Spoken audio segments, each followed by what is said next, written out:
बहुत शर्म की बात है कि भाजपा जो अपने आप को एक राष्ट्रवादी पार्टी कहती है वो शिक्षा जैसे मुद्दे पर देश भर में गुंडागर्दी कर रही है। स्कूल से आने के बाद भाजपा के गुंडे उनके घर पर पहुंचे, उनके साथ मारपीट की, बीच बचाव करना है। उनके पिताजी के साथ बहुत ज़्यादा मारपीट हुई। जैसा कह रहा हूं कि भाजपा के गुंडे हर जगह सिर्फ और सिर्फ बदतमीजी कर रहे हैं, मार पिटाई कर रहे हैं, गुंडागर्दी कर रहे हैं। देखिए, हमारे देश को 80 साल हो गए हैं आज़ाद हुए, लेकिन बहुत दुख की बात है कि आज भी हमारे बच्चे स्पेशली जो गाँव में रहते हैं वो बुनियादी सुविधाओं के लिए तरस रहे हैं। हमारे सरकारी स्कूलों का हाल किसी से छुपा नहीं है।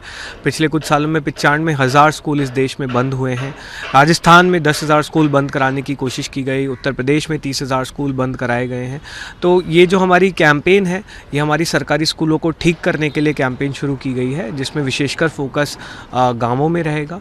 गाँव में आज भी हमारे देश की 70% जनता रहती है, सभी लोग सरकारी स्कूलों पर निर्भर हैं।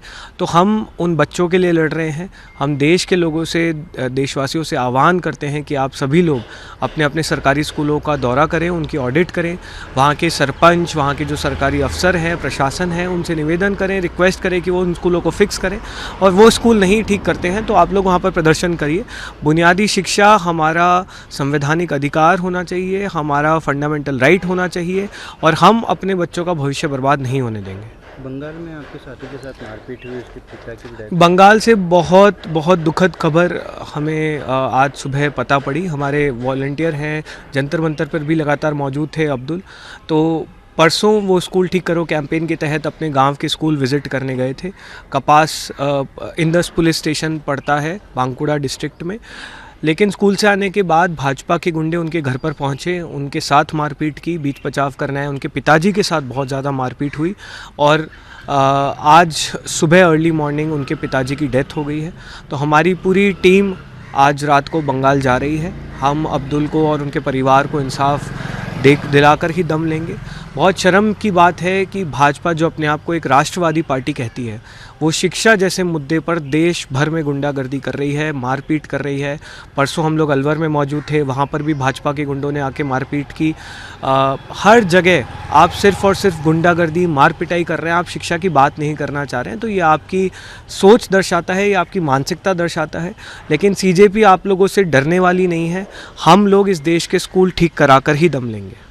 अच्छा, तो दिल्ली में जो आपने प्रोटेस्ट करा था उसमें क्या कुछ सरकार ने भी वादा पूरा नहीं करा, कुछ ऐसा लगता है आपको केस वगैरह में? देखिए, केसेस को लेके सरकार से हम लोग लगातार टच में रहे हैं। पहले एक हफ्ते काफ़ी सारे राज्यों में इस तरह के केसेस फाइल किए गए। हमारी टीम को, हमारे लोगों को, सपोर्टर्स को अरेस्ट किया गया, डिटेन किया गया, उन्हें हरास किया गया। लेकिन अब ज़्यादातर ऐसे स्टेट्स में रिटर्न एग्रीमेंट आ गया है, यूनियन एग्रीमेंट। हमें उम्मीद है सरकार जल्द ही शेयर करेगी। उनसे हम लगातार संपर्क में हैं और उम्मीद है कि जो सरकार गुड फेथ की बात करती है, जिस सरकार के एक सीनियर कैबिनेट मिनिस्टर ने ऑन रिकॉर्ड आके इतनी सारी बातें कहीं, वो अपनी बात को ऑनर करेंगे और हम 25 जुलाई को जो एग्रीमेंट हुआ था उसको पूरी तरह से निभाएंगे। सीजेपी झारखंड में क्यों नहीं है? सर, हमारी टीम तो पहले दिन से मौजूद है। हमारी जो कोर टीम मेंबर्स हैं जिन्होंने एक्चुअली जंतर मंतर की प्रोटेस्ट ऑर्गेनाइज़ की, वो पहले दिन से वहाँ पर मौजूद है, लगातार उनको सपोर्ट किया है। हमारी टीम, मैं और दीप के पहले दिन से महतो जी के और वहाँ के जितने भी ऑर्गेनाइजर्स हैं उनके संपर्क में रहे हैं। लगातार दीप के ने भी महतो के साथ संपर्क रखा है और हम सभी मांगों का पहले दिन से अनइक्विवोकली सपोर्ट करते आए हैं। हमने पूरी तरह से जो उनकी मांगे हैं वो जेन्युइन डिमांड्स हैं और हमने सरकार से मांग की है पहले दिन से कि उनको आप मानिए। कल भी जिस तरह की घटना हुई, देवेंद्र नाथ महतो को जिस तरह से धक्का दिया गया, उनसे पुलिस ने बर्बरता की, वो बिल्कुल अनएक्सेप्टेबल है। झारखंड सरकार को होश में रहना चाहिए, उन्हें समझना चाहिए कि इस तरह की बर्बरता, इस तरह की मार पिटाई से हम लोग डरने वाले नहीं हैं। आप तुरंत सरकार से रिक्वेस्ट करते हैं, डिमांड करते हैं कि आप तुरंत जो बच्चों की सभी मांगे हैं उनको मानें। एक नेहा के साथ वहाँ बदतमीजी हुई थोड़ी बहुत।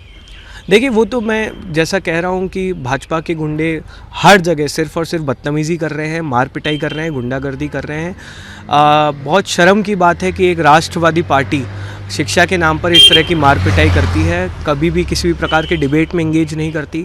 2 महीने हो गए हैं, लगभग हमें 2 महीने से ज़्यादा का समय हो गया है, लेकिन आज तक एक बीजेपी के कार्यकर्ता ने, लीडर ने, पॉलिटिशियन ने, एमपी ने एजुकेशन के मुद्दे पर बात नहीं की।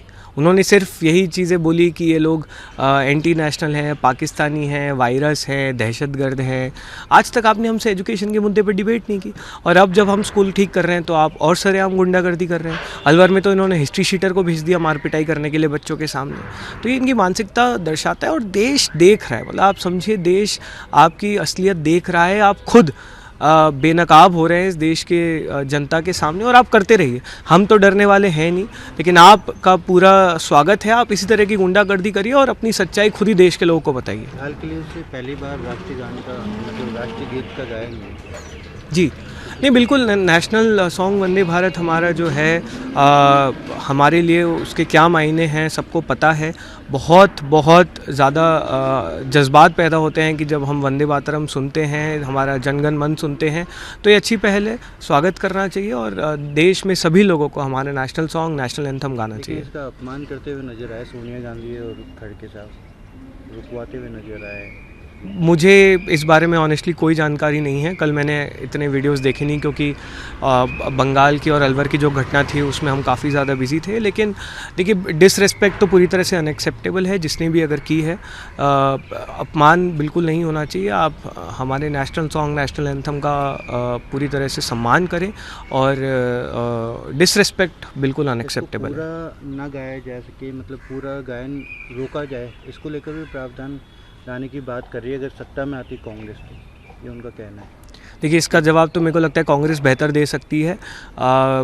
मुझे लगता है कि आपने नेशनल सॉन्ग डिक्लेयर किया है, नेशनल एंथम हमारा है, अच्छी बात है। आप पूरी तरह से देश में जो है इसका प्रचार करिए, इसके बारे में बात करिए, लोगों में जागरूकता लाइए। लेकिन जो हमारे बुनियादी मुद्दे हैं, आप उन पर भी ध्यान दीजिए। बहुत खुशी होती है अगर कल नरेंद्र मोदी जी हमारे सरकारी स्कूलों के बारे में बात करते हैं। बहुत खुशी होती है अगर वो एक प्लान बताते हैं कि वो किस तरह से देश के सरकारी स्कूल फिक्स करेंगे, लेकिन वो नहीं उन्होंने किया। तो आप देशभक्ति, सच्ची देशभक्ति, हमारे देश के स्कूल ठीक करना है, हमारे देश के अस्पताल ठीक करना है, हमारे बच्चों का भविष्य बनाना है। फिर कोचिंग के लिए भी उन्होंने कहा, ये अनाउंसमेंट की।